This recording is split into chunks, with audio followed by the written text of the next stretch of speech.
stand. Welcome, everyone. If you'd please stand and join us for the Pledge of Allegiance. I pledge allegiance to the flag of the United States of America and to the republic for which it stands, one nation under God, indivisible, with liberty and justice for all. All right, good morning. It is July 28th. This is the Broadwater County Commissioners' General Meeting, Business Meeting. Quick housekeeping. We do follow a civility policy known as the Broadwater County Public Meeting Policy. We do follow Robert's Rules of Order. The purpose of this policy is to open our meetings to all Broadwater County citizens. We realize we do have a fiscal and fiduciary responsibility to conduct county business as efficiently as possible for all Broadwater County residents. Commission meetings are recorded and are on YouTube, so please state your full name for the public and for the record. Any separate conversations need to be taken outside. No outbursts will be tolerated. Each public comment is initially given 3 minutes to speak, and all comments should be directed to the board chair. So with that, first on the agenda at 10 o'clock is public comment. Is there any public comment? John? My name is John Wright. My first issue, and I have two. One is about this Public Safety Commission that's being addressed again today. With all of its confusion, I demand a copy of the final draft before there's any decisions made to move on forward. And this is addressed to all three of you commissioners, and I'd like to have a response before it goes on any further. And the second commission in this situation is that Carla McBossy is a convicted felon with a high crimes and misdemeanors and charges against her through the United States Court of Appeals, and she cannot address this issue because she has not any legal ability to address it with these recorded. And if you have questions about how well this is recorded, just dial her name and you'll see what comes up. Is this United States Court of Appeal case 93-7021, original writ of mandamus. It carries a treason charge, and she never responded to it, like also Elaine Gravely and Laura Obert. Now, I'd like to have a response about both of these issues. All right, any other public comment? Public comment? Public comment, all right. First of all, John, Carla is not a convicted felon. Second of all, she not only has the legal ability, she has the legal responsibility to direct this commission. Third, Elaine, do you care to say anything? No, I think Okay. enough's been said. All right. That's the facts. Yep. As far as the PSC documentation, of course, that's open to the public. So I don't know what we'll be addressing at 1:30. It may be canceled at this point. See if we can get a response from Carla. That may be a very short agenda item. So with that, we have a few minutes until Montana Minute. We do have some minutes here. This is from the town hall meeting that we had at the Winston Big Bull over the highway issue.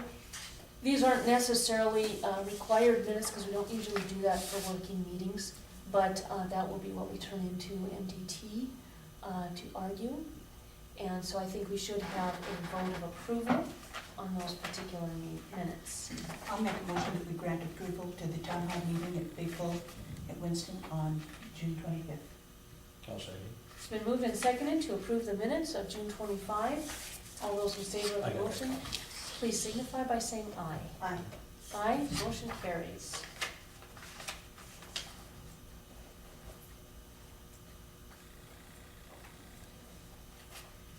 Nicole and Steve Miller are the contacts on that, so we should be getting a package from them very soon to send off to DOT regarding the speed zone. Next, we have minutes from July 15, July 16, and from July 21. These were all sent out to us last week for our reading, perusal, and homework. I'll make a motion that we approve the presented minutes. Motion. It's been moved and seconded to approve the minutes of July 14, 16, and 21. All those in favor of the motion, please signify by saying aye. Aye. Aye, motion carries.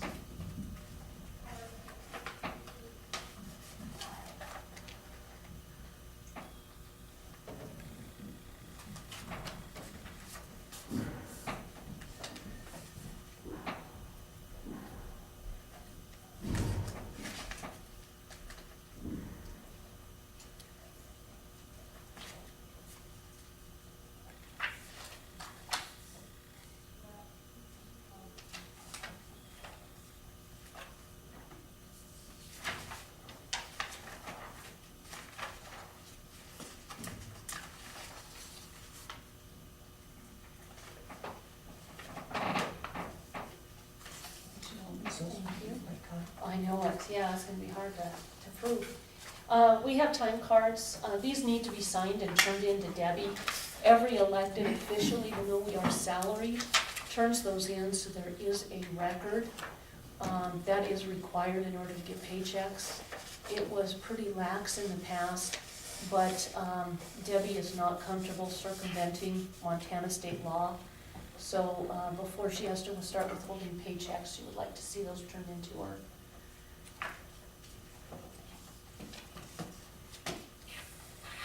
Next, we have NACO Association News. This is a brochure of the upcoming conference. This is not for vacation purposes. Anyone who would want to go would be expected to work for the county. If you guys want to look through that, you certainly may. I'm not going to be going. Really thick. It is, yeah. Where's it at? It says Iowa and Nebraska maybe.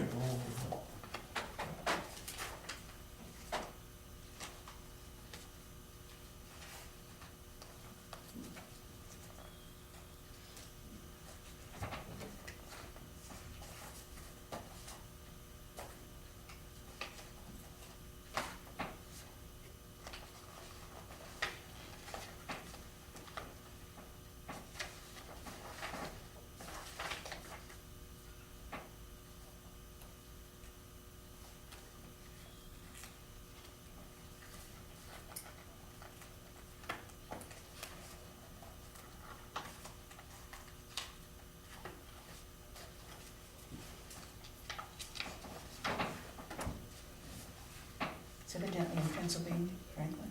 Oh.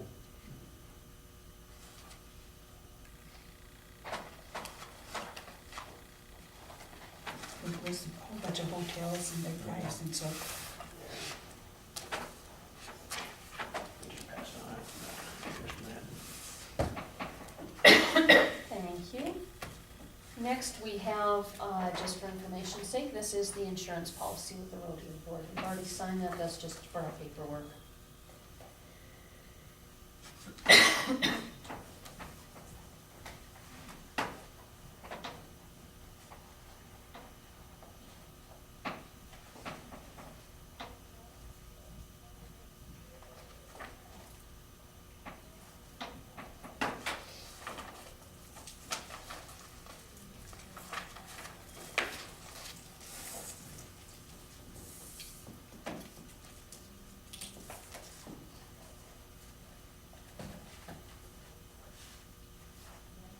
Next, we have a couple of claims we just need signatures on to add to our pile, which will be coming to us next week as Tammy is on vacation.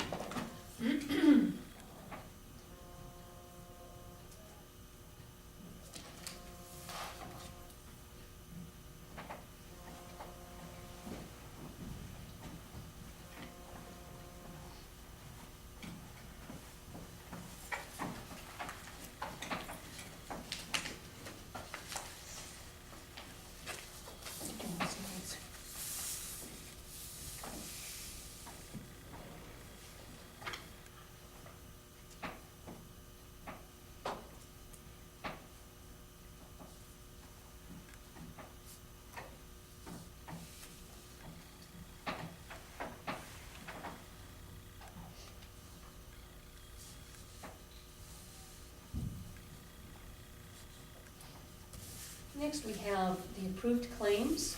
This is for fiscal year 14, in the amount of $39,587.54. These are from last week. I'll make a motion to approve claims in the amount of 15, I think I wrote down, $39,587.54. You're right. Mm. That's correct. Yeah, I'll second. Okay, it's been moved and seconded to pay the approved claims from fiscal year 14 in the amount of $39,587.54. All those in favor of the motion, please signify by saying aye. Yeah. Aye. Aye, motion carries. I had the year right in front, so that's. Oh, that'll explain it. Next, we have the approved claims. These are again the ones from last week for fiscal year 15. The amount is $43,008.93. I'll make a motion to approve percentage claims. I'll second. It's been moved and seconded to pay the approved claims for fiscal year 15 in the amount of $43,008.93. All those in favor of the motion, please signify by saying aye. Aye. Aye, motion carries.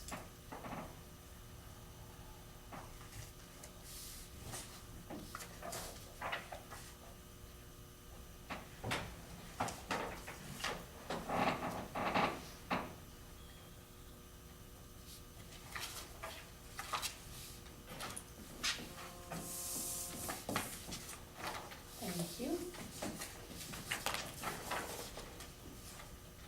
And now it is 10:15, time for Montana Minutes. Franklin, you have anything good to say about our state or community? Well, from what I understand, the rodeo fair weekend went and everything good. I didn't hear any problems. So that's good. Elaine? You know, I just have to say, hats off to Townsend, Broadwater County, and the surrounding communities that so supported this fair and rodeo and all the people that worked on it. The 4-H sale brought in over $100,000 for those kids, and I Wow, think that's a big kudos to them. that's fabulous. And Mother Nature was good with the weather for them. Yes. Not too hot. No. I'd like to also give kudos to our rodeo and fair and the partnerships. You have the Rodeo Association, which is a private group working with the Fair Board, which is a county group. And they put together a tremendous fair. One couple that was at the rodeo Friday night commented that they'd been to the fair in Helena and had seen about a third of the 4-H exhibits. The 4-H building was full of commercial. They didn't enjoy it one bit, came back here and said they'd never go back. Ours is far better. And with about 140 kids in 4-H, I think that says something about our program. The other partnership that I wanted to talk about is the Cattle Women's Luncheon on Sunday. Cattle Women got to the point where it was just too much for them to handle the lunch, so they partnered with the Hospital Auxiliary, and they worked together hand in hand. Assistance came from Townsend State Bank and Rodeo Club and BHC. So a lot of partners involved with the events of the fair and rodeo, so kudos to partnerships. All weekend long. Yeah, absolutely. Anyone else, any Montana Minutes that anyone wants to bring up or share? All right. Our next appointment is here in about 13 minutes, so I think we'll just continue with mail for a few minutes.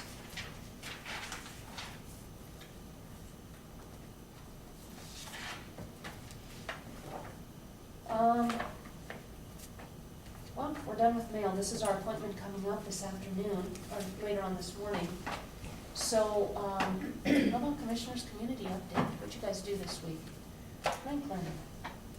Well, I come in for that salary compensation meeting, but wasn't enough here, so nothing was done, adjourned, canceled or whatever. All right, Elaine? I met with Cheryl, went through the claims again for fiscal year 14 and 15. And it went very well. Very good, very good. We all three had a Board of Health meeting, and we'll be contacting the state, as I understand. I'm retired. You are, congratulations. Well, there's Montana Minute for you. I'm done with all that, yes, that's why I'm here to All right, excellent. participate. Wow. Yeah. 2 weeks ago. Oh, congratulations, that's awesome. Enjoy your retirement. Thank you, I'll try. And I think you've probably left a big hole Yeah. at the state to be filled. Yeah. So thanks for the time and the effort and the work that you did. We do still have to contact the state for Board of Health though, because I understand there's a lot more that county boards of health are going to be expected to do in the future. So that's something we'll need to be addressing and to talk about that briefly before the meeting. And then with Fair and Rodeo, that pretty much took up the rest of the week. Homework, a lot of homework. So we're still 11 minutes ahead of schedule.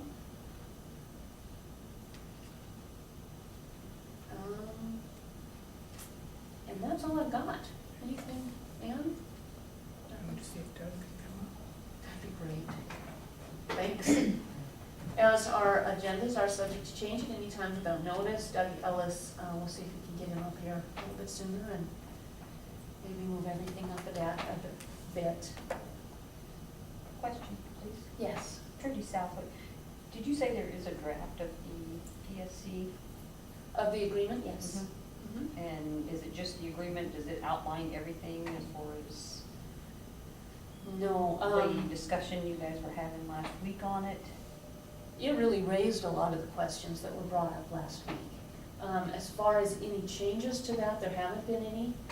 What's missing is the percentage of the total cost that the city pays into public safety. We're still waiting to get those details. What's also missing are all the questions that were asked last week, and those will have to be added to the agreement. At this point, they haven't been on there.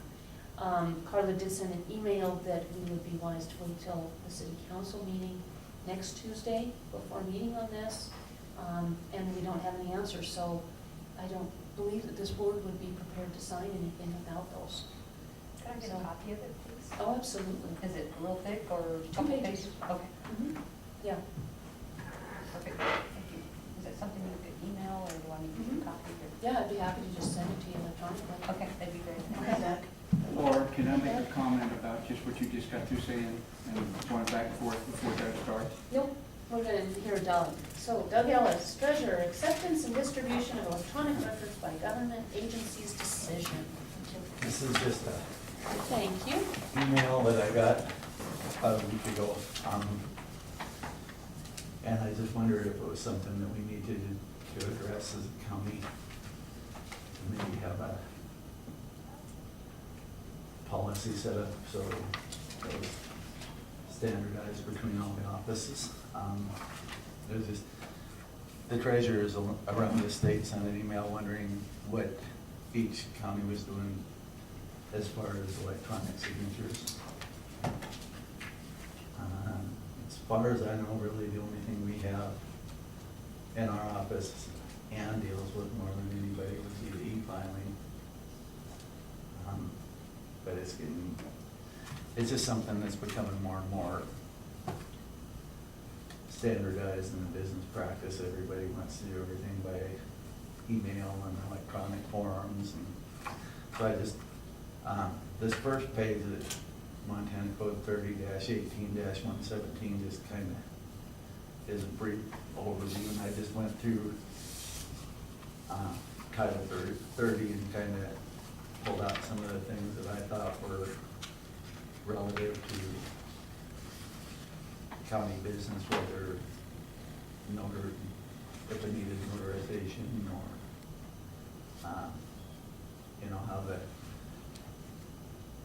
how the e-filing could be used if it were used in a court case as evidence. So just stuff for your information to kind of look over and see what you guys think about it. Just one of those things I think that's kind of been overlooked, and it might be something that in the future we need a policy for. What are other counties doing, Doug? None of them have an answer. I'm thinking that probably it will be covered at the Treasurers Convention.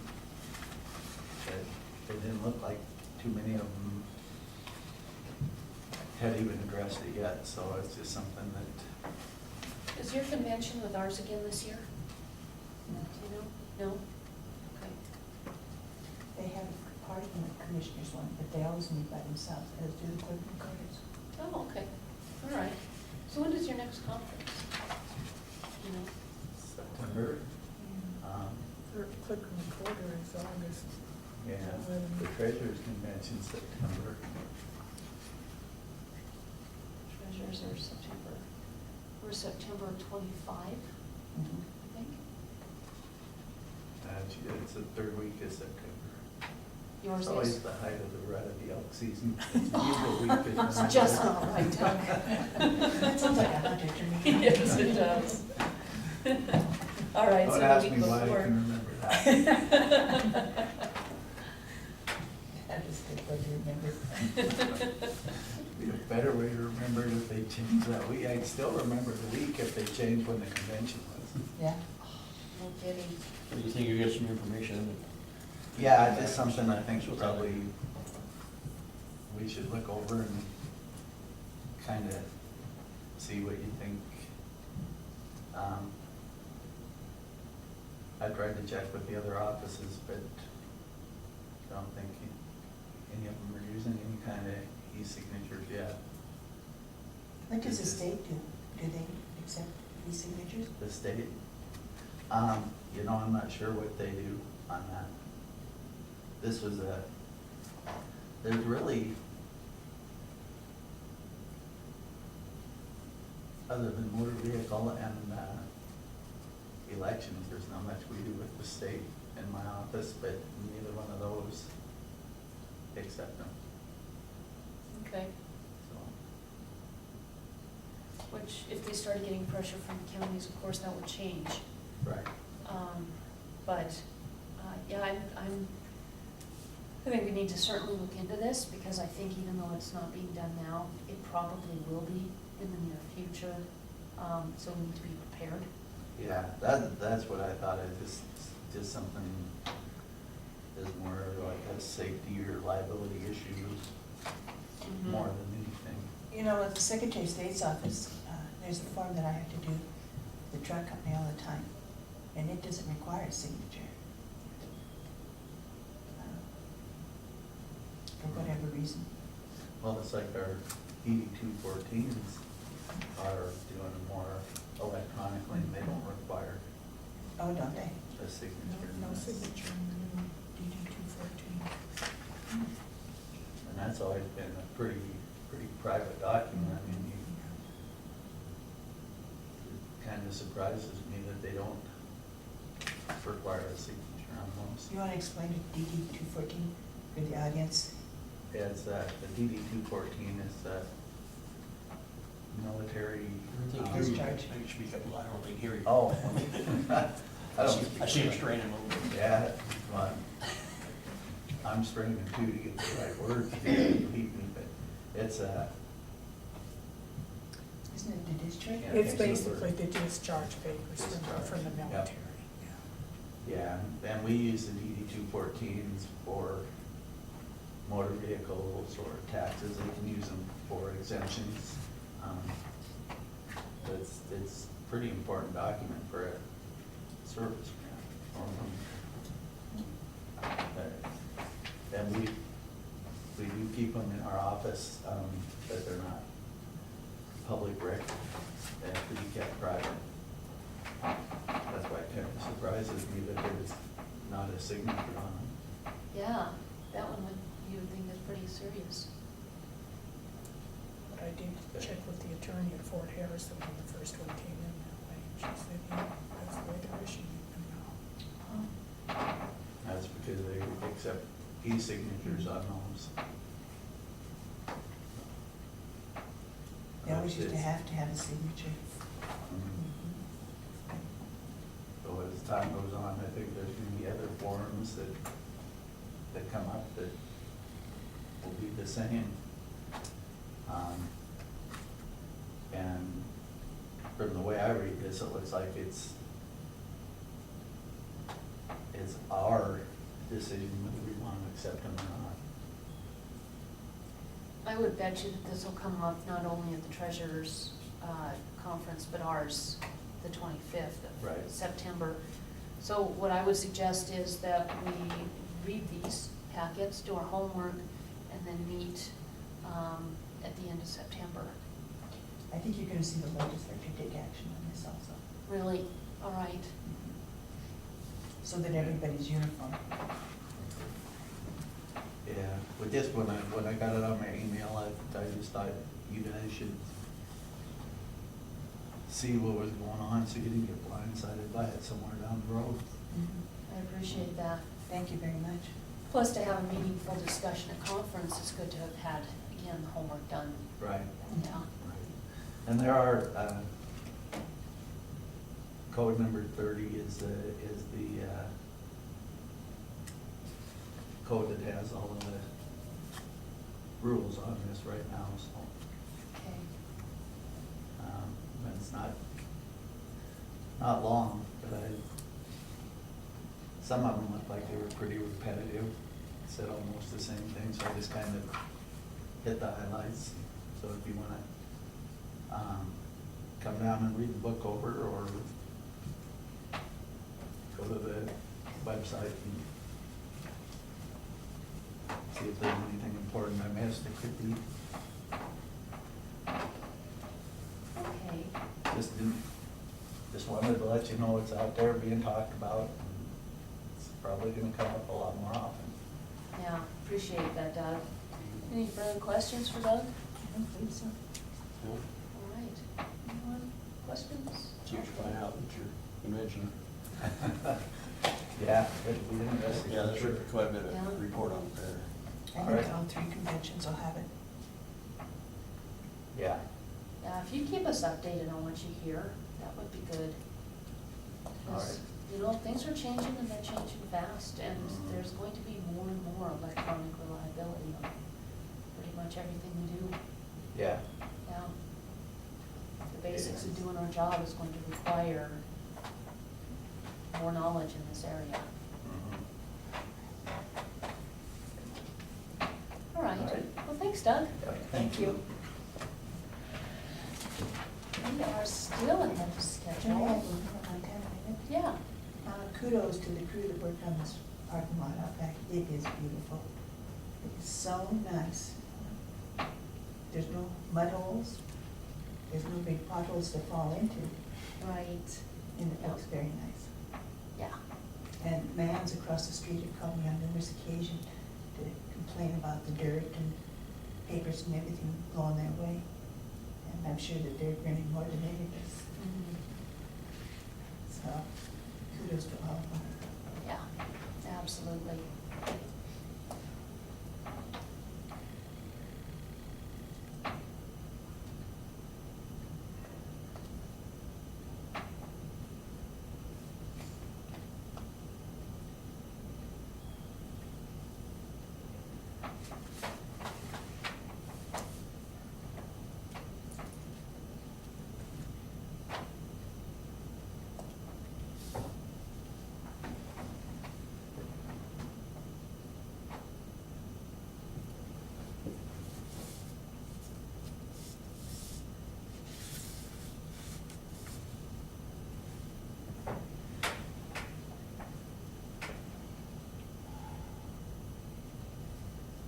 One of the things that we should maybe just discuss real quickly is history. We all got inundated with phone calls last week on the mosquitoes, how bad they've been. I think that we need to remind everyone that there is a mosquito district. The people who live within certain areas of the county voted to be part of a mosquito district. They also voted to pay more taxes in order to receive mosquito services. We have a responsibility to do what the citizens requested of us by, one, collecting their money, being responsible with it, and then providing those mosquito services. One of the things that we have tried to do in the last year and a half is address the infrastructure needs of the mosquito district. There's a couple of things, and this comes from so many of the rumors that have been out and about. The mosquito district is not trying to just hire a bunch of new people. The mosquito district is faced right now with 2 contractors in the state who do larviciting. Neither one lives in Broadwater County, neither one prioritized Broadwater County. The mosquito district realizes that you need to larvicide before you get to 5 dips, 5 larvae per dip. They didn't get larviciding done until 200 larvae per dip. That's one of the reasons we're having such a major problem this year. And that's because the contractor did not prioritize Broadwater County. There was some discussion months ago about actually hiring somebody to be a seasonal employee to do the larviciding. This wasn't done because of so much of a push to do more contracting. Well, that failed. The other thing is the mosquito district approached us well over a year ago and said they had the money saved to buy a new truck. The idea is, right now, the way it works is they have one fogger truck. It sprays, it fogs for the mosquitoes at night between 9 p.m. and 1 a.m. They have to have certain conditions, no wind, no rain, in order to do this. They can only do it at night. There's 5 zones within the mosquito district, so on any given night they can do one zone, one truck, one zone. If there's wind one night, that zone doesn't get done or it is postponed, which means all the others are set back as well. So when we were approached about the mosquito district having the money and desire to get a second truck, what they said to us was, we cannot get a second truck until we have a storage space. That chemical cannot get above 80 degrees, it cannot get below 50, therefore it cannot be stored outside. The storage space they had at the road yard was getting so crowded that they were having the frogger blocked in when they needed to do repairs. Now they're repairing during the season. They had the truck hit 3 times, so they needed more storage space. That is one of the things that precipitated our investigation into further infrastructure to address those storage needs. The fact that this has been derailed twice, that we have a new plan moving forward, and there are those who would like to derail it with rumor, I think is despicable. There are people in the mosquito district who are calling us nonstop, asking for help with the mosquitoes. We know there's been at least one West Nile virus episode in Broadwater County. So we have a responsibility to address this as best we can. And taking care of the infrastructure needs is the very basic that we need to be doing as responsible commissioners. So I hope that I'd like this on the record as well. I hope the public will realize that when we are looking at infrastructure so that we can be more efficient and get the jobs done for the citizens that they themselves have asked for, that we can keep to just the facts, that people will ask questions, and that we can put a bit of a kibosh on the vicious rumors that are out there. They're not true. Across the board, they are absolutely false. And a lot of people who came to the last couple of commission meetings left realizing that. So that's all I want to say. If you guys have anything to add. I do. The reason they can't spray before 9 o'clock at night is because of bees. We have a bee person here in the county that's his living. And the fog and chemicals that are used will kill the bees. So therefore, he has to wait until the bees go to bed, which is 9 o'clock at night. So we don't want a lawsuit for liability because the bees being killed, so. Or to destroy a business, Right. local business.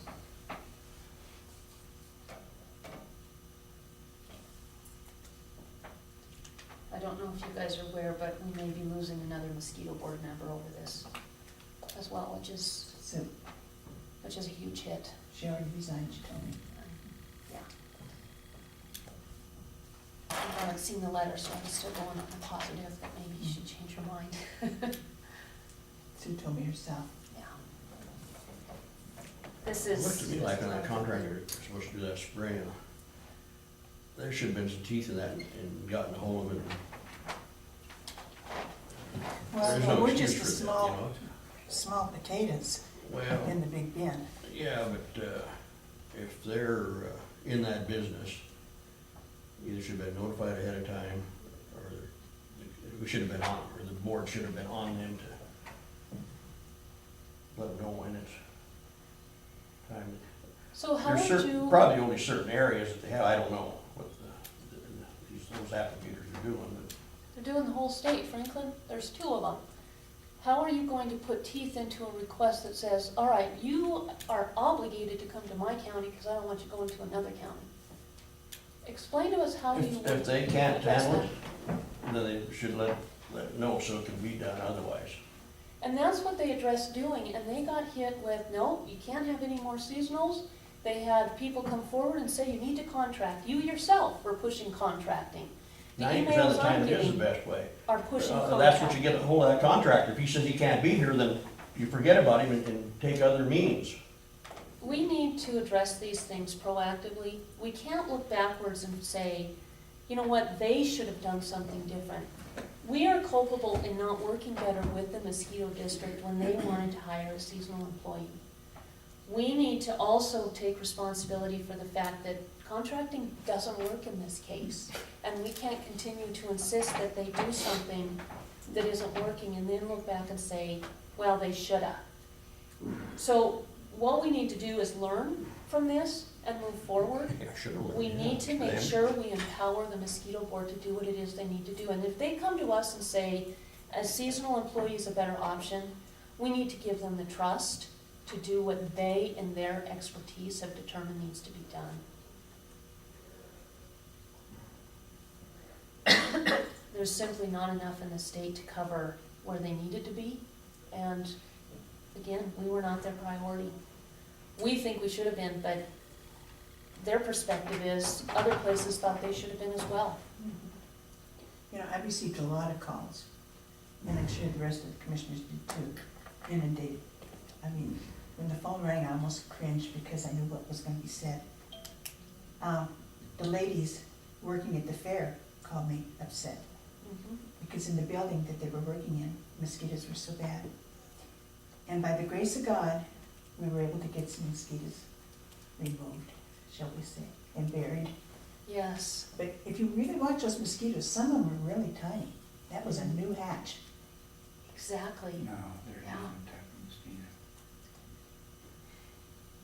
Yeah, this isn't something where if we dismantle the mosquito board and just do total contract, which has also been proposed, that we're gonna be able to give back taxes or lower taxes. We are simply going to have a bigger problem that isn't addressed. And that's, I guess, where you really do need people who are engaged, doing their homework, experienced, knowledgeable. This is a big deal this year, and it's going to make for a very difficult summer for a lot of people and animals. Well, and the weather has indicated that we were gonna get hit, Yeah, and we did. yeah. So, Question, please. yes, Trudy. When did they approach the commission about buying another vehicle? Months ago. I don't know the dates.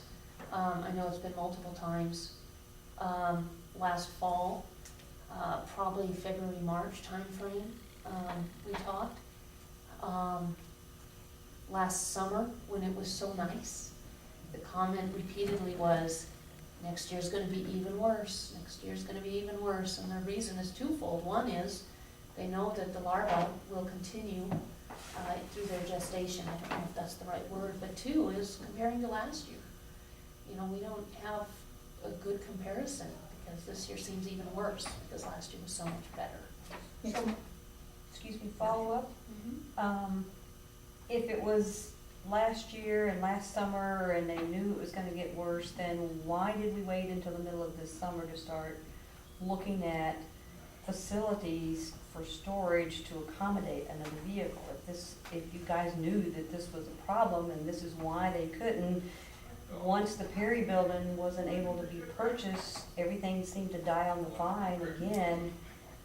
So why is the question? If you guys knew this, then why did you just not And you let it asked die on that, the vine? right? You asked that question just a couple weeks ago. Mhm. Why have you guys been working on this for 2 years and haven't got it done? You're right, we've been working on this for 2 years, almost 2 years now. The Perry Building was not the first option. The first option was absolutely derailed by rumor. The Perry Building was halted by rumor until it was sold to somebody else.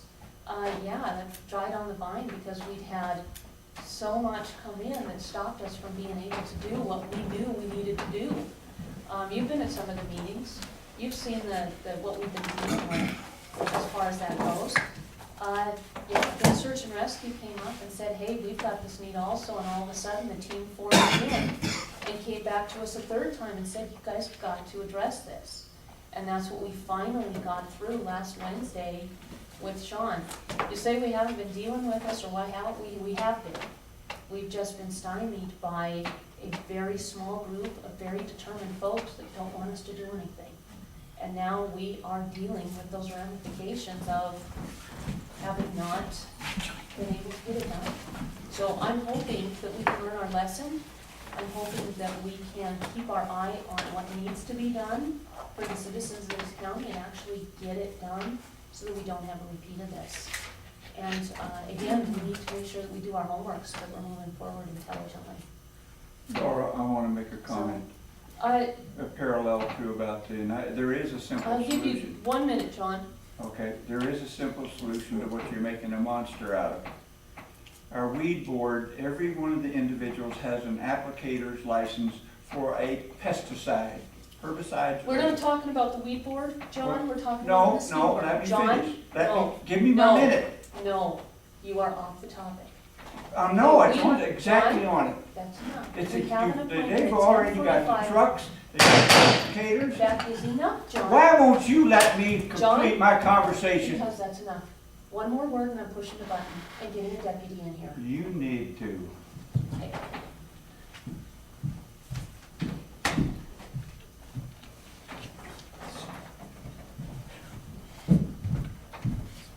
All right, Julie Lethert, Environmental Health Services Contract Decision. Come on up. Well, I want to let you know, I provided this to Carla last Monday, and she's not in the office this morning, so I don't know, what her, I left her an email message and said maybe she could get back to you this afternoon, or if not, maybe on Wednesday or something. So, did you guys have a chance to review it at all? The I contract? didn't get a copy. Did you I email sent- it? I emailed it out. Yeah, I I didn't got get it, it. Last Monday. I don't know what day it was, but I can- 21st. Mm-mm, I didn't either, I apologize. Okay, Yeah, well, that was the one, that we talked about at the Board of Health meeting. yeah, we didn't have copies there either. Okay. Well, I'll just make you a copy and you can take a look at it and Is it down the just- road we That's need the to. one, isn't it, or is there something different? No, that's it. Yeah, okay. If we could, It says it went to you guys, and went to Marjorie and Karen and Carla Bassi. I'll have to check my junk, because I have not gotten anything. I haven't either. Oh, that went to my personal email. Oh, that's why. Anything from the county is blocked from my personal, Oh, okay. so that there's a solid line between I personal see. business and Okay, county so business. So that's I why. need to get rid of that one on my. Okay, and how about you, same thing? Okay, I'll make a copy and we can do this at a later date. I was just hoping to. You know, we're Today. scheduled for this afternoon With Carla. with Carla. I wonder if you could get us copies, we can read it during lunch. Okay. Brenda, John just needed an escort out of the building. Oh, He left. So, Okay, I'll just get you a copy and you can read it. I was busy, so I apologize. okay, yeah, we can read it during lunch. Okay. All right, is there anything verbal you wanted to share with us while you're here? Nothing more than, what we talked about at the Board of Health meeting, so. Okay, Melissa, I assume this is why you're here. Yes, and I'm not sure what is the contract for?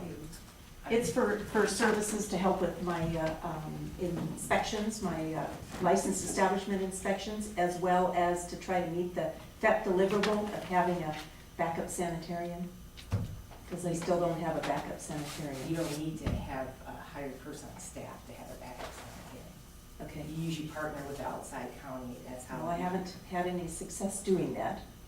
That's not something that's from my former position, so I'm just curious why, what the contract was for, because I read it in the paper and I hadn't heard anything about what the, I can give you a copy of it as no, well.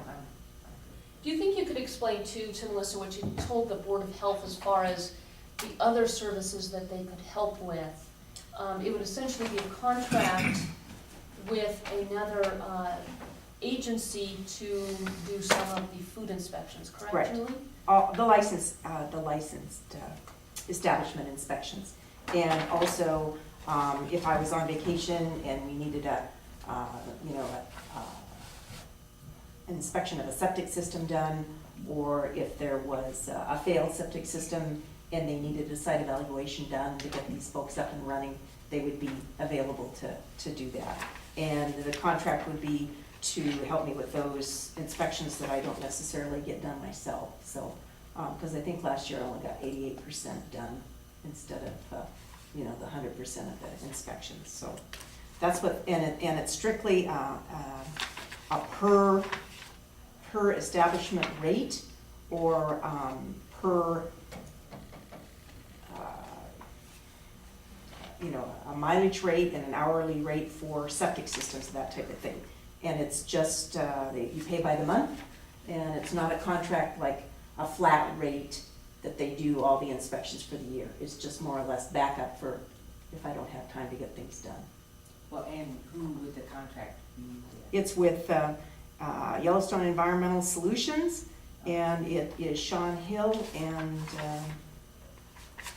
He left us, by the way, he's left for Iraq. right, and Susan Baldwin. She covers 7 counties right now, I don't know how she could do that. Well, that's what it's with, so. And just for clarifying, the EFF deliverable, or the Public Health Emergency Preparedness deliverable does require a backup sanitarian. If you're a solo sanitarian county, you typically go to an adjacent county, and it's just to be able to respond mostly to emergencies, such as foodborne illness outbreaks or things that just happen that you can't schedule. But you usually don't have to. I don't know of any county that has a contract that requires payment for that. Now, we've, through different things that we've been, struggling with in the near past, DES, Lewis and Clark, his name escapes me. What is the DES coordinator in Lewis and Clark? Paul Spangler? Spangler, Mr. Spangler, yes. He stepped forward and said, Broadwater County, you need help, I'm here. I'll help you guys out. When we had budget issues, Debbie Kelly called on Lewis and Clark County, and they said, Broadwater County, you need help, we're here for you, what do you need? So I'm wondering, is that something that we need to look into more, even with the sanitarian? Well, at last week at the Summer Institute, Dean Pomeroy came up to me and said that he would be interested in doing, having, part of this agreement, or doing the FEPS deliverable part of the agreement, not anything else, but he would sign a memorandum of That could understanding. be a conflict, since he does work for the state. He was one of my employees. Oh, okay. Yeah. All right. So that would be a conflict, because he did approach me. Other than that, I haven't had any luck with either Lewis and Clark, Jefferson County, or Galvin County. And you looked at Mara too, didn't you? Well, that's who Dean does, is Marr County. Oh, okay, all right. Okay. Yeah, if you can get us copies, would you get Melissa a copy I as will. well? Mhm. And Melissa, I'd sure love to hear any feedback you have after looking at it. And then we can revisit this afternoon and maybe table a decision until next week, so we have time to Okay, get all the details. And then Carla will have time to, with her red pen, purple pen. okay, sounds good. All right. Thanks. Thanks, Julie. Anything else from you guys? All right, we are a little ahead of schedule, Mike.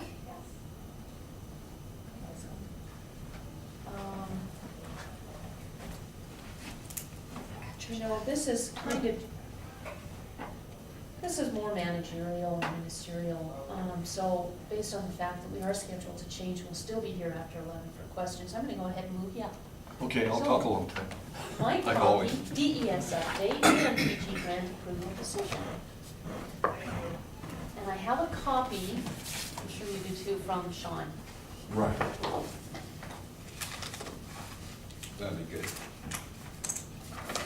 Here's my little agenda. Thank you.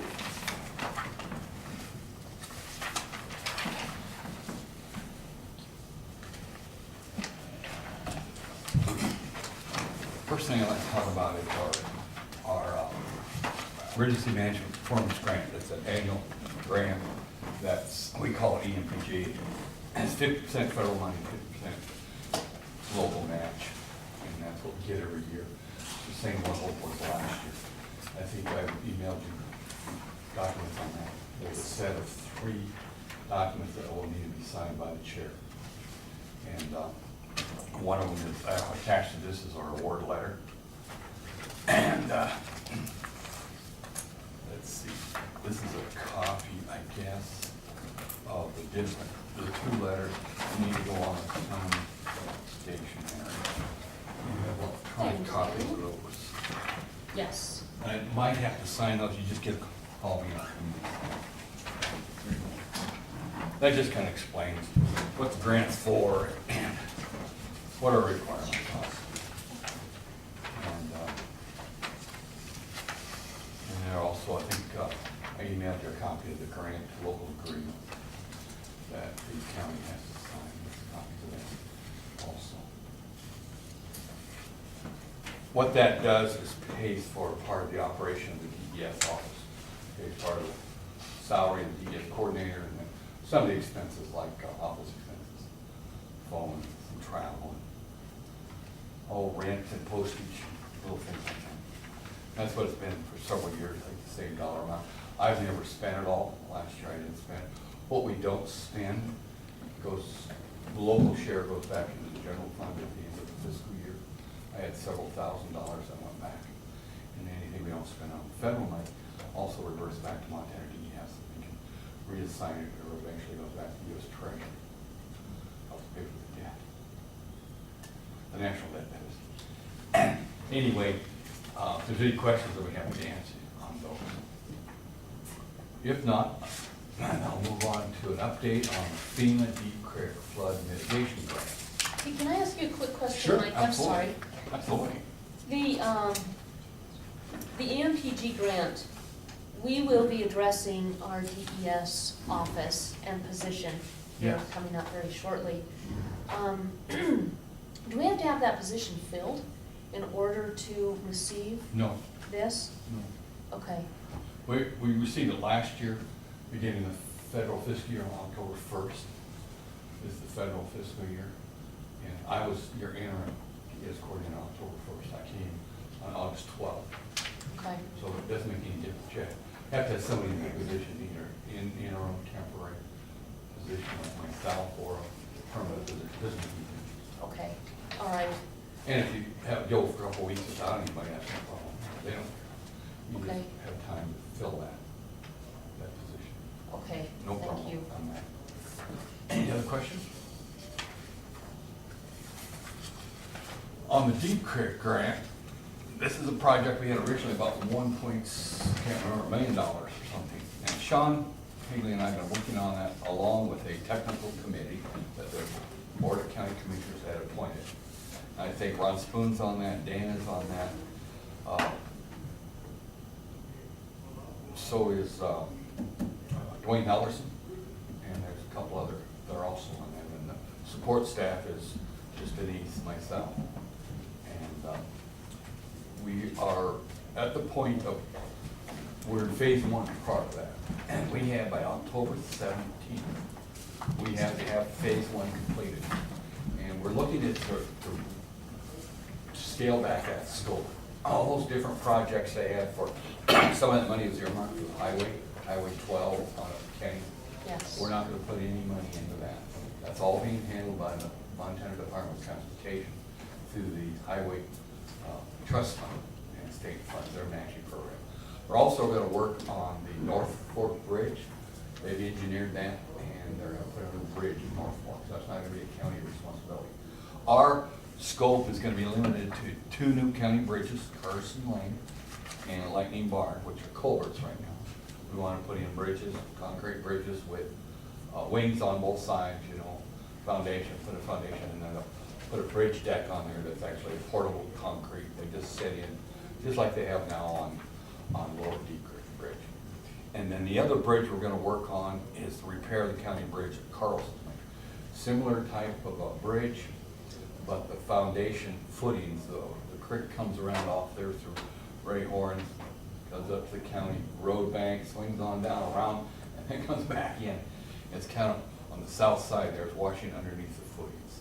You mean Compton Lane, I think you meant. Oh, I'm sorry, Clopton Lane, excuse me, thanks.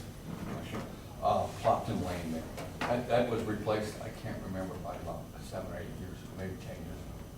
But we're gonna try to salvage that bridge without tearing it apart. And then the other 2 projects on the stream, there was about 7 or 8 private landowners. Everybody from Carlson's and Johnson's, Terry Frost, came on down through Jepson, and Antonix on there, and all the way down to Turcotte and Ray Price. We went and interviewed all those private landowners, and we narrowed it down to only 2 private landowner projects. The only landowners that are interested, because that takes 25% private money match. That's the Antonix family. They're gonna work on their private bridge and around the house, do some drainage projects. And then the other one is Ben Sauter on up the canyon, clear up there about, which is mile marker about 16, isn't it, 17? You know, the Sauter residents, they're gonna do a little work on the culvert there. And that's gonna be 75% federal, 25% private, for that private land. So we're scaling back, and Sean's in the, we met Friday, Sean and I went out to Montana DES, met with Kent Atwood and Nadine Wadsworth, the mitigation specialist, and talked about our scope. We're going to scope the project back for what we can handle. The county bridges will require 25% match, and that can either be cold hard cash or do some in-kind work. Like if they put those bridges on there, they'll need some approaches, backfill, backhoe work, and stuff, and dam plans to do all that. That exact ratio we haven't got figured out yet. Shouldn't take a lot of money. We think the money is probably in the current budget for the road department. There may be some extra costs. We'll see how that gets on. So that's what we're doing with that project. We are, just scaling it back to what we need to do, trying to get any fluff out of it. It's not necessary. Any questions on that? Okay, one more project. We're looking at stream stabilization, stream bank stabilization. I have an aerial photo here, Commissioner. The Highway 12. This is north. This is the North Fork Road that comes down. I'll bring it back there. And this is Ross. Okay, now this here is the Wilson property. That's the old lodge, Deep Creek Bar. And this is Frost's. So the creek comes down along through here, and comes North Fork Bridge, and comes around Wilson's, and comes on down through here. And this is where Terry Frost put his bridge in. And then comes on down through here, and this is the Carlson property. And then here's the Johnson property, and that's where the creek overflowed and wanted to run down this way, back across the highway. And the highway department came in here in the 2011 spring flood and rebuilt that bank, put in riprap that, and rebuilt that road to keep the water going under their brand new bridge they had built 2 years earlier to come through here. What the creek wants to do in high water is just kind of form its own course. And the highway department did not want the water overflowing the highway here, because then they would have to relocate that bridge. So they diked it through here and riprapped it. It was all done to protect the highway. It had nothing to do with helping the Carlsons or Johnsons. They had to put gravel and surface on it. They just planted big boulders and rock back to keep the creek in bank. They had to do their own work on the ground. So what we're going to try to do is this stretch coming out here from Deep Creek Bar and around the Wilson property is eroding pretty bad. It's kind of diked up along through here. As you can kind of see, they got dike right down in through here. The creek comes through. What they have done, the individual, is they put a dike here. So consequently, when the culvert there for Frost got washed out and got washed downstream, this is kind of creating a canyon through here. And all this sediment's coming on down through here and being deposited all the way on down. So we're gonna have to do some stream bank preservation in this type area. Now, FEMA doesn't want us to use this money for any type of dike work or anything like that, but we can do stream bank stabilization. And most generally what that is some riprap down below at the channel water level, and then you put some earth back, try to get some willows planted, some things that Ron Spoon's been doing on the creek now for so many years, projects with 4-H and stuff, planting willows and stuff. So we'll try to do some type of a project there. Now that will cost, there'll have to be some match to that. And I'm not making a commitment to Colorado County funding, some of that may be through in kind, or we might be able to use some of the match we have for the 50,000 DNRC grant, or we can use some of the Treasure State Endowment grant we got to match with that. So we won't take any new local government funding. So I think we've got enough funding in there to match with that already in those other two grants that relate to this project. So that's kind of what we're doing on that, give you an update on that. We will have, by October 17th, we'll have phase 1 completed. We will submit a new scope of work project, and scale it back to what we really going to do on that. And the project's going ahead, and I do not anticipate any more funding needs. Most of it will be done by in-kind, or we've already got some match on our share. And the private landowners are going to do whatever they want to do, work it out with Sean, what they want to do, not have to pay those costs. Any questions on those? Yeah. Yes. All right, any questions? Does this, can we match this against the Big Deep Creek grant? This is the Big Deep Creek grant. Okay, so this notice of intent, That's this is different. another. That's different. Oh, That's- okay. That notice of intent relates to the 2014 spring flood. And that's gonna be Flynn Lane and Dry Creek. So they were also affected by Deep Creek a couple of years ago, weren't they? Of Flynn that, was, you mean it's the, on the- the you mean the list. 2011 2011? flood? Yeah. Could have been, but wasn't ever in the scope of the original grant that Bill submitted. Okay, so these two are totally separate. Totally separate piles of money, piles of Okay. money. All right. We'll talk about that next. So, That's the Flynn Lane Dry Creek, separate than the Deep Creek flood mitigation project. so this one is Deep Creek This that we're is Deep talking Creek. about. So all We've the- already been awarded this grant. Yeah, so the matches that Ron's been working on that you mentioned, Mhm. DNRC and TSEP are matches for this? For this, Okay, Deep Creek. right. That's why we put the Flynn Lane first before Dry Creek, trying to keep it separated. I try to keep it separated in my head, and it's been a struggle with the general public as well. Okay, And soil conservation, trying to explain, we got the Deep Creek existing one, 2011 flood mitigation project. Now we're requesting money for the March of 2014, requesting some money, and that'll probably be less than $100,000.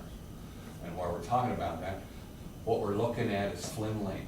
You remember during the flood, Flynn Lane, a lot of water came down Dry Creek. Also, the weekend before, we had that blizzard, then it rained and turned quite warm in the 40s. All that water ran off the foothills and all those farms into the Broadwater, Missouri Canal. The Broadwater, Missouri Canal filled up full bank. And it was running out into those fields there, as well as it came down and dumped into Dry Creek. And the Dry Creek Road was acting as a dike, sending all the water down to Kirk Deals, so it's a little bit lower, and down in through his home and yards. And then that, but what's up, people live across there? Spiker, yeah, Spikers. The Broadwater, Missouri Canal was overflowing, backed up and dumping into their homes, those two homes they have. So what the Broadwater, Missouri Davises did with their excavator, they came up to Deep Creek and breached the canal to dump the water into Dry Creek, excuse me, not Deep Creek, dump it in there. Then the county culvert wouldn't handle it. So then it went on down to Deals. So then they excavated, Dana gave them permission to dig right along the existing culvert, and they breached Flynn Lane. And just had it open. So we're running all that water down, so it doesn't flood private property, because if we continue to flood private property, either by the groundwater Missouri causes that damage, or the county causes damage, then they're both perhaps could be liable in the future, so they were dumping it down there. So for several days, Flynn Lane, a school bus route and a mail carrier route was closed. That morning, we had our EOP meeting downstairs, and all this was developing. And at 3 o'clock, I went over to the school to advise the school bus drivers, superintendent of the bus drivers, the principal, that certain roads, county roads were closed. Flynn Lane was closed for the rest of the week, I believe, until the water dropped. So what we want to do with Flynn Lane is probably put in a box culvert. Just, this is a farmer's idea. It came from the Davises and everybody out there. That's about 8 foot by 8 foot concrete box culvert, so you can get in there with a bobcat, clean it out, and you get a lot of silt in there. What that will handle, that'll handle all the water coming down the Dry Creek watershed drainage, plus any water that's in the groundwater Missouri. If they have an emergency, they want to dump all the canal water in downstream to a natural stream drainage. Because by the time you go up to Tossin Dam and shut the water off, it'll be hours before the canal finally drops down to an area. So they are going to use all these drainages. So that's the way the canal was designed originally, is that each one of these natural drainages, like Grayson Creek, Dry Creek, Deep Creek, they all have a big check gate in that had 3 of these slots where you just pull these boards out. Well, years ago, they took those boards out and put in head gates and cemented them in there so they get a good seal.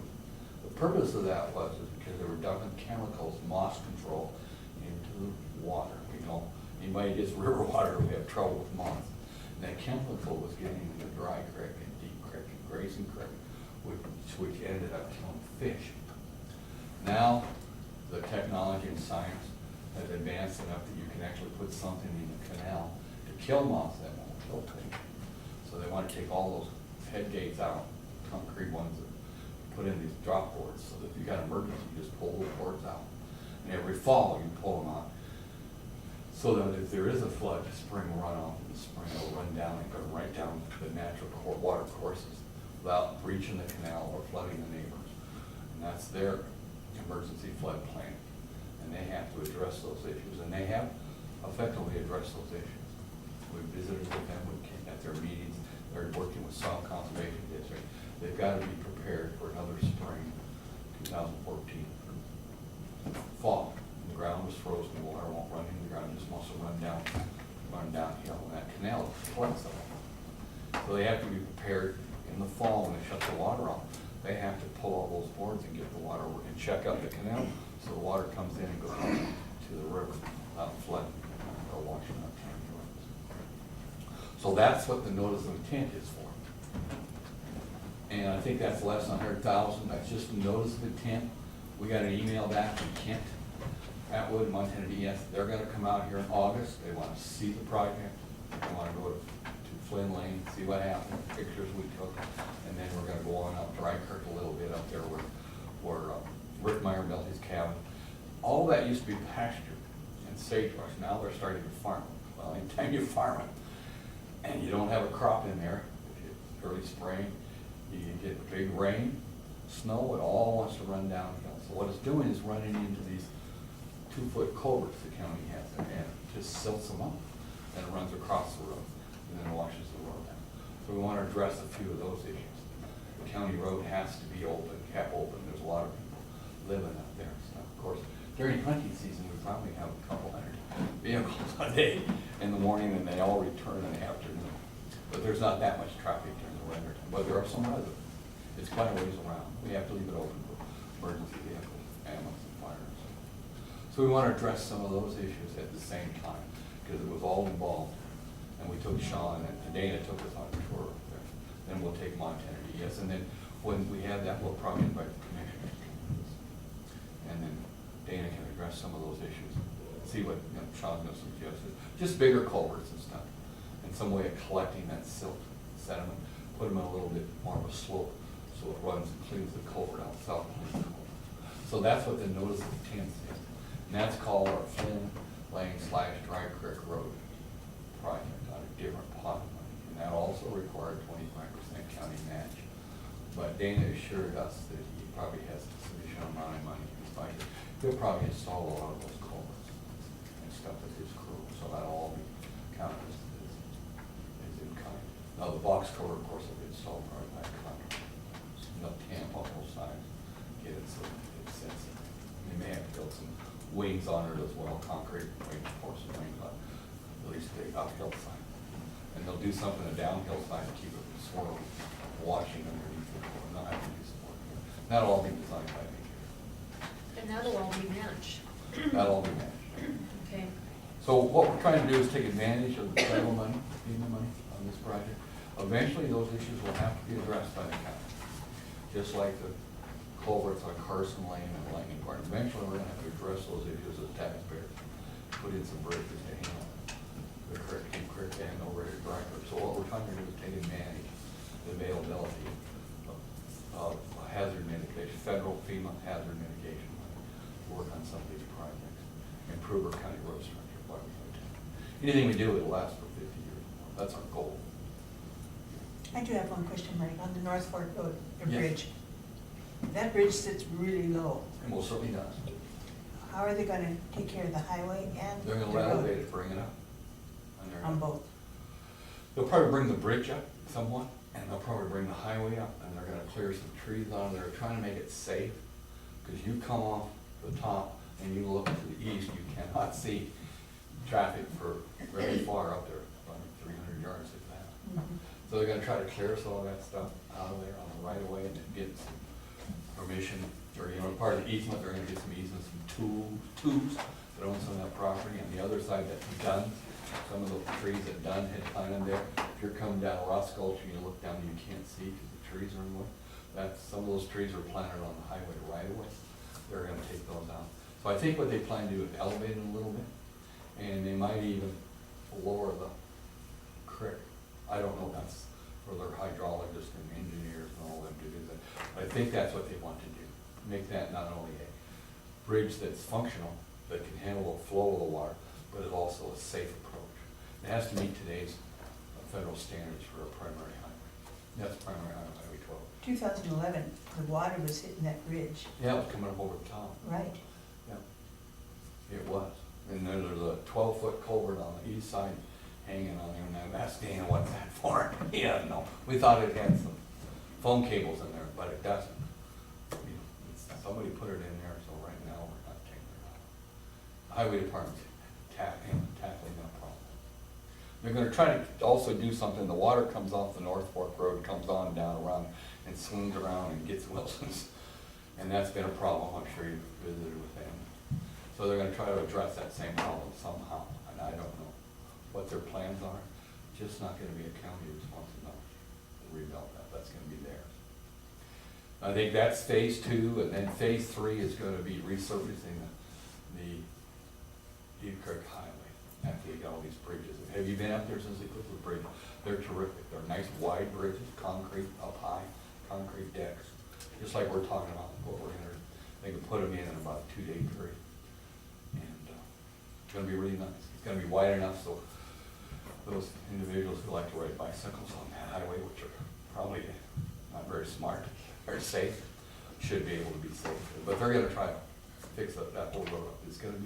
It's a primary highway, it has to be brought up to standard. And it's got a lot of work going on. And we're really glad they took on Deep Creek Bridge. Originally, see, the county was thinking about, well, where we're gonna have to do something. But the bridge needs to be higher, it needs to be a wider throat, and catch the water, wings on both sides, so it doesn't whirl on either side or wash around you. So anyway, I think that bid should be let here probably next year. I don't know when they're planning to do it, it has a lot to do with, they have to coordinate on this highway, because when they do things on the interstate highway, down on Interstate 90, and when they're working on those bridges and have one-way traffic on those bridges, because they're working, they close one lane, all the wide loads have to come up through here. So that's why it's put that project on the whole year. They were gonna work on it yet last year. So they got, as an alternative route to Interstate 90, they have to coordinate these projects from summer to summer, because wide loads will continue to have to come through here as long as they're doing work between Three Forks and Livingston, or south of, east of Livingston is where that highway from Ring Lake comes down. That's the alternative route they bring white loads through when they're working on the interstate. And this fall, they hope to have the interstate junction down in Belgrade, Yellowstone International Airport. That'd be nice. Nice. Yes. Mhm. And I don't know whether they're gonna have a project here at Winston, but it's very trying to get the hell out of back. You got to The point, back way. yeah, leaving out early. Yeah, And then fortunately, this fall, south of Thompson, they're gonna be doing a project. Starting in the fall, putting in those pipelines to the Thompson Irrigation District irrigators, and then next summer we'll tear that up. They got about 5 miles from those grain beds south of Thompson, clear down to the Hosfeld Lane, that's the passing lanes they got now. They're gonna put that all in 5-lane passing lanes, 4-lane. That would be nice. It will be. There'll be another headache trying to get both. Anything else on the mitigations? The only thing I've left for you is the job description. I also emailed that this morning. And, that's a Word document, so you can edit it as you see fit. And that is all I have, but time limit. I apologize, that's unusual for me to. hey, Mike, I have just a couple of questions, so you can blame me for running over. Okay. So we're on hold on this until Kent comes to town and we do the tour. No, we have to submit that before Okay. July 31st. I didn't see a signature page. Do they just Oh. want us to send it to them as? I think there was a signature page on there, must have dropped it somewhere. There is, Oh, yes. that, Alright. I don't have to sign that, just you. Okay, And I think you can email that to them with an electronic signature. You actually have to scan your signature in. okay. We've been going to / my company, but they want us to quit that. They want Okay. to actually see the actual signature. Okay, The FEMA requires it when they are. all right. So we gotta actually scan it in, and I don't know how to do that, but I'll ask the fine folks downstairs will explain how to do that. Since this is a new project, I'll put it on the agenda for next week. Yeah, well, we actually, you wanna do that. Okay, But we do have to submit, that's not approval. All we're doing is Right. giving them a notice we're going to apply. yeah. All that is. It'll help with them and the county that we have a trail that says that Absolutely. we are committed as a commission to Exactly. this intent, therefore, Right. yeah, I thought I Is that had signed, but important? I noticed on there it's not my signature. okay. The other thing I wanted to, ask you or let you know about is Mr. Wilson. Yes. He and I have been talking, he was initially concerned about losing his well. He's got a little cabin up here in Right, his as well as on drain field. this side, on the east side of this road. It's east side of this road and south of Cabin Gulch Road that comes up this line. Okay, so right here in that corner. Yeah, it's right there where that kind of red dot is. Oh, okay. He has been working with Jerry, who's the head engineer at Morrison Merrily, who's Right. got this project. Mm-hmm.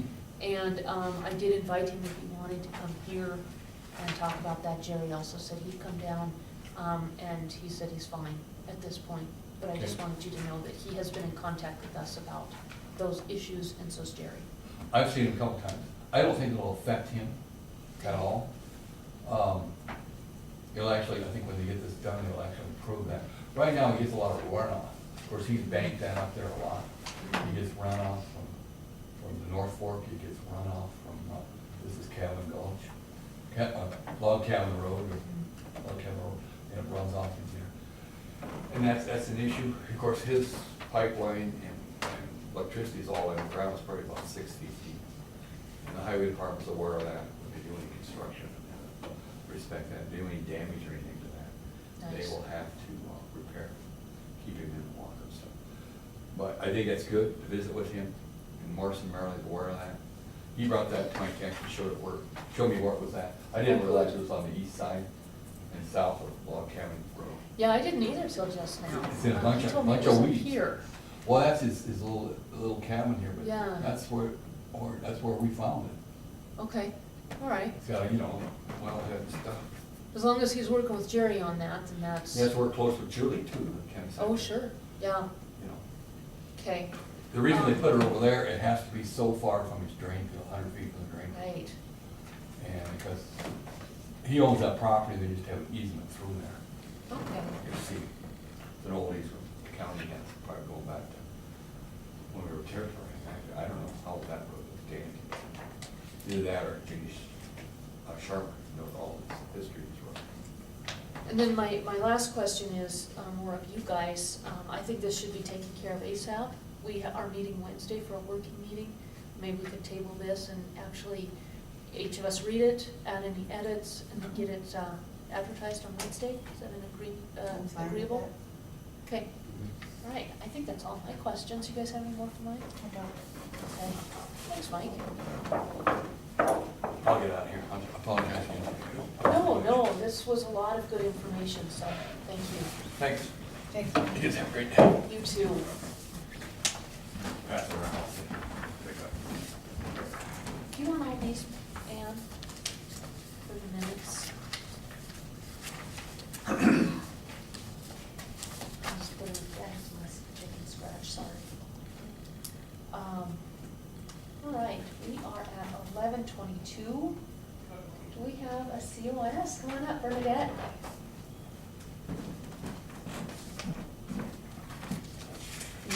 Good morning. This is a family transfer for Corey and Nancy Davis. The land in between the Deep Creek Cemetery and this is the Broadwater Users East Canal.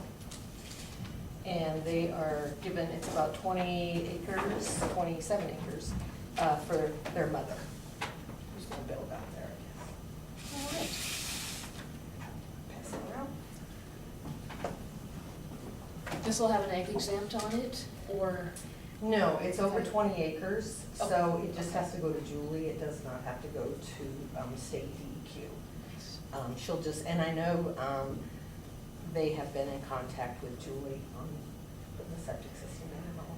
Excellent. Whose mom is gonna build that? It's Jeannie. their mother. Right, June. Yeah, Be June. Gloria June Davis.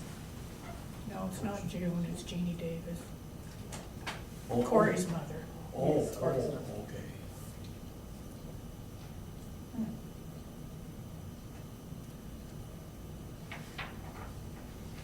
I don't see any problem with it. I'd entertain a motion. So moved. No, second. It's been moved and seconded to support the family transfer for Davises. All those in favor of the motion, please signify by saying aye. Aye. Aye, motion carries. Thank you. These have been painless. Yes. Yes, let's keep it going that way.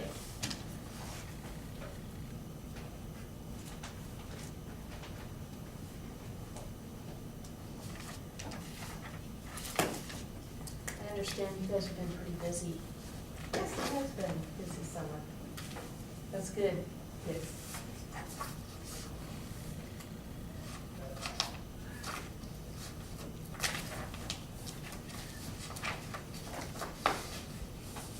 Any more for us, or is that it for today? Nope, that's it for All me right. today. Thank you. Thank you. Thank you.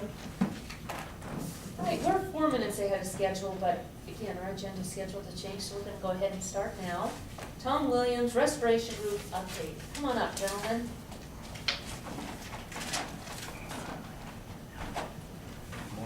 Good morning. Morning, Tom. Morning. I came prepared to make a presentation about the Elkhorn Restoration Committee. I think I'll stand All right, if that's all right. you bet. I have a handout here. We usually have a PowerPoint, a slide presentation, and these are our slides. Can we have one more for minutes? She actually has one. Oh, all right. If you need any more. Don't need this. I have a few extras that pull in out here can have forms. Not enough for everybody, whoever wants them.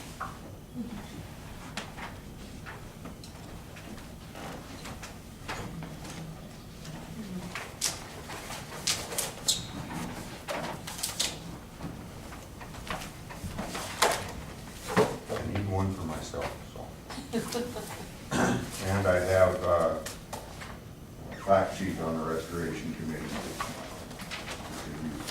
I brought these for everybody. There's one of these.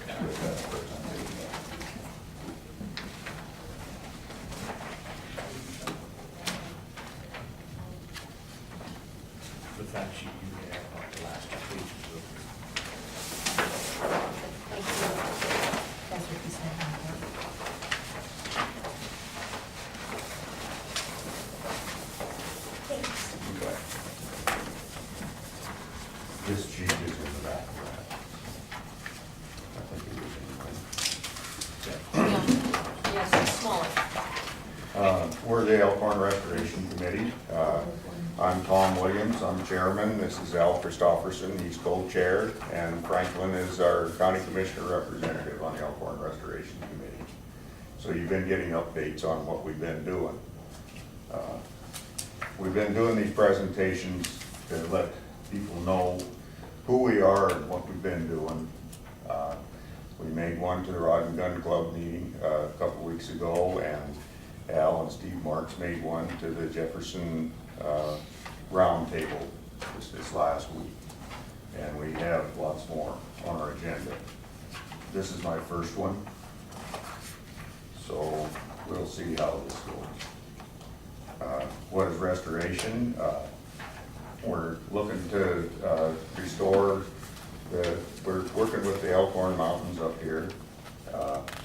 And it came about because of the beetle kill and all of the dead and dying trees. We thought, with the Elkhorn Working Group, I was chairman at that time, and I thought, what can we do about this?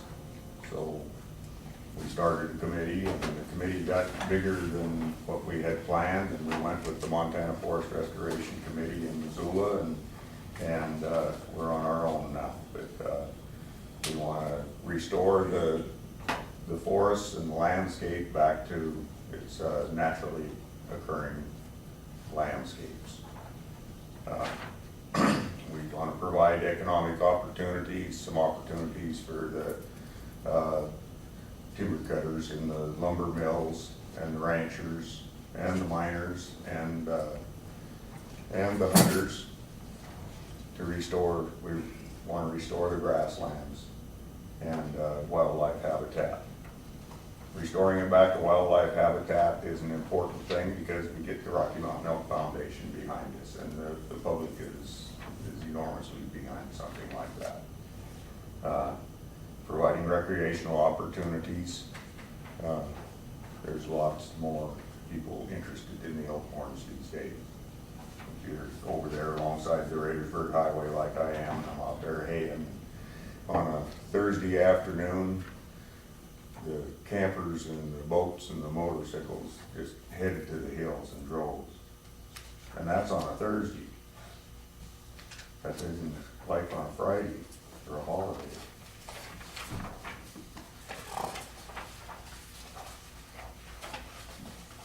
One of the things we've been dealing with is conifer encroachment.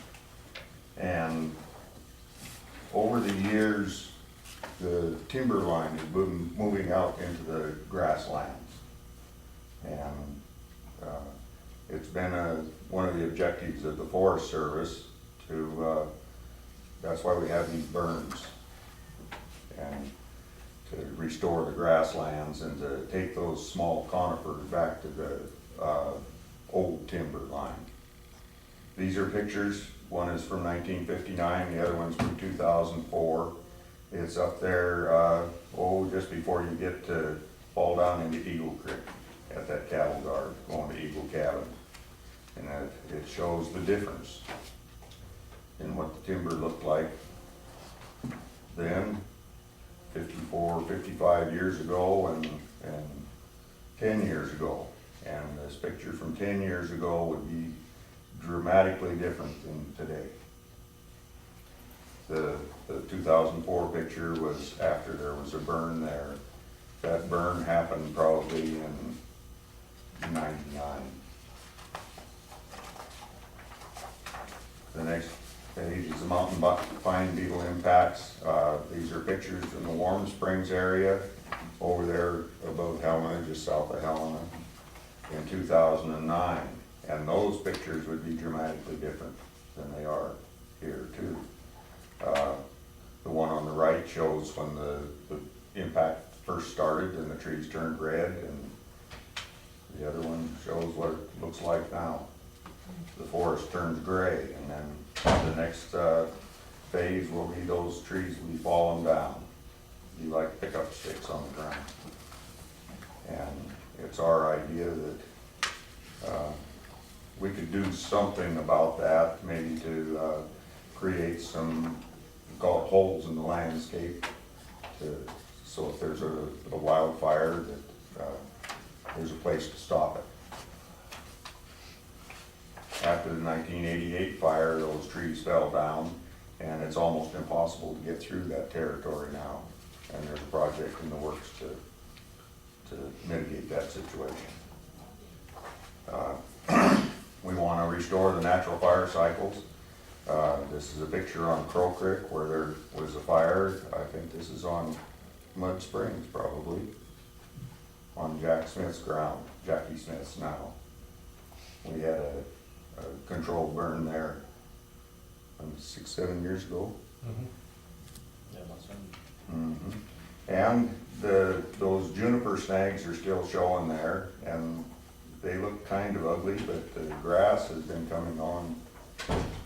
Was about like that, and now it's up like this, and it's just dramatically different. All of these are restoration activities. We have various special values in the Elkhorn Mountains. It's designated as a National Wildlife Management Unit in the national. It's the only one in the National Forest System. That came about because it was under wilderness study 40 years ago, and we decided not to have it as a wilderness, but they decided to have some special values there, so they said, well, our values will be to benefit the wildlife, and that's how that came about. I was involved in all of that. I've been involved in all of this stuff since I got out of the Navy in 1971. It has intact wildlife populations and habitats. We have the elk herd up here is famous. There's always arguments about how many there are there, but since they made it a permit to shoot a branch antlered elk, bull elk up here, they have been getting bigger and older. And we've been improving the wildlife habitat consistently. Collaborative management recognizes wide variety of uses. We have wildlife, ranching, forestry, recreation, watersheds, and the local economy. Like I said, we have one of the most famous elk herds up here. We also have bighorn sheep. Carlson said there was still a mountain goat left. And nobody's seen him for a while, but, well, yeah, they have. Jeff Pallister saw him on top of the Elkhorn Peak just last year. Just one though, huh? Well, yeah, and it's a him, so I don't know if there's an opportunity for any more or not. Ranching is a big part, and it's a big part to me. We have forest permits up there, and you see the cattle on the forest. Brett Smith said, when you see one of those fine black cows up there, just thank those ranchers in the valley, because they're a viable ranch down there in the valley and not being subdivided. We have forestry. There's not too many opportunities for commercial cutting in the Elkhorns, because it's the wildlife management unit, and it was part of the forest plan that there be no more commercial cutting.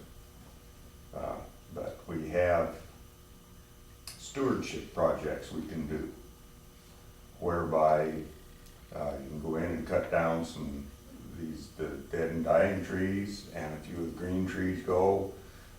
If they're suitable for marketing, you can bring them out and help pay for the project. That's how that works. Recreation is a big thing. We have hiking. There's Crow Creek Falls to go to, and lots of hiking places. It's open to motorcycle riders up there above Raidersburg. There's hunting, camping. You go up there on a weekend, like I said, and all the campgrounds are full. There's great fishing. Those are just a few of the things. I don't recreate, I work in the valley and I watch all those people go to the hills. I like to go to the hills when there's nobody else there.